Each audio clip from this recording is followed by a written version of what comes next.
இன்றைக்கி ஐநூத்தொன்று எபிசோட பார்த்துக்கிட்டிங்கன்னா, சோழன் வந்து நிலாட்ட போய் பேசுகிறாங்க. இந்த மாதிரி மன்னிச்சிடுங்க, நான் வேணுக்கும் பண்ணல, நார்மலாக தாங்க பேசினேன் அப்படின்னு சொல்லிட்டு. இதெல்லாம் நீங்கள் யார்கிட்ட வேணால் பேசுங்க, இதில் எனக்கு என்ன இருக்குது அப்படின்னு சொல்லி நிலா வந்து சொல்கிறாங்க. நீங்கள் போய் இந்த மாதிரி அடுத்தலாம் நான் காப்பாற்ற மாட்டேன், நீங்களே உங்கள் இதை பார்த்துக்கோங்க அந்த மாதிரி பிரச்சனை வந்தா அப்படின்னு சொல்லும்போது அப்படின்னு சொல்கிறாங்க. அப்புறம் வந்து சோழன் எல்லாம் வந்து தூங்க போகிறாங்க. அப்போ எல்லோரும் திட்டுறாங்க, தம்பி அண்ணன் எல்லாம் சேர்ந்து திட்டுறாங்க.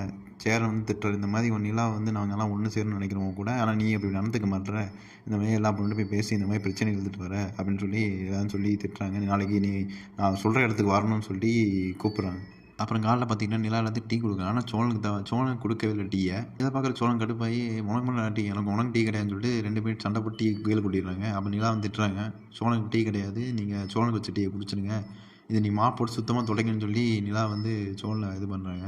அப்புறம் வெளியே போய் பார்த்தீங்கன்னா நிலாவும் நட்டேசனும் சும்மா அப்படியே நியூஸை பற்றி பேசி அது மாதிரி இது பண்ணிகிட்டு இருக்காங்க. உள்ளே வந்து சோழன் போட்டு துடைச்சிட்டு அப்புறம் போய் பார்த்துக்கிட்டிங்கன்னா நிலா ரொம்ப 2 பேத்துக்கு ரொம்ப பாசமோ அப்படின்னு சொல்லி கேட்கும்போது, ஆமாம் சேரன் சொல்கிறான், ஆமாம் 2 பேரும் நல்லா பாசமாக இருக்குது, நல்லா இருக்குல்ல பார்க்க அப்படின்னு சொல்லிட்டு, சரிப்பா நம்ம எல்லோரும் கோயிலுக்கு போகலாமா அப்படின்னு சொல்லி சேரன் கேட்குறாங்க. அப்புறம் எல்லாருமே கோயிலுக்கு போகிறாங்க. கோயிலில் போய் எல்லாம் போய் இது பண்ணிகிட்டு இருக்கும்போது சோழன் வந்து இந்த மாதிரி பொண்ணு மேலே சுற்றுறா பார்த்தீங்கன்னா, அது சேரன் வந்து என்ன சொல்கிறாருன்னா, சாமி மேலே சத்தியம் பண்ணி இனிமேல் எந்த பொண்ணையும் பார்க்க மாட்டேன், தேவையெல்லாம் பேச மாட்டேன், கல்யாணம் ஆச்சுங்கிறத மறைக்க மாட்டேன் அப்படின்னு சொல்லி சத்தியம் பண்ண சொல்லி சூடத்து மேலே சத்தியம் பண்ண வைக்கிறேன் அப்படின்னு சொல்லிட்டு நிலாமணி நான் பண்ண மாட்டேன் அப்படின்னு சொல்லி வீண் பிடிக்கிறாரு. சேரன் ரொம்ப ஸ்ட்ரிக்டாக வந்து பேசி இது பண்ணிக்கிறாரு.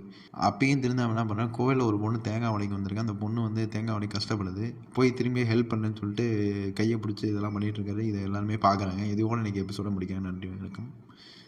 இதோட எபிசோட் முடிக்கிறாங்க. இதுக்கப்புறம் என்ன நடக்கணும் அடுத்தது பார்ப்போம். நன்றி.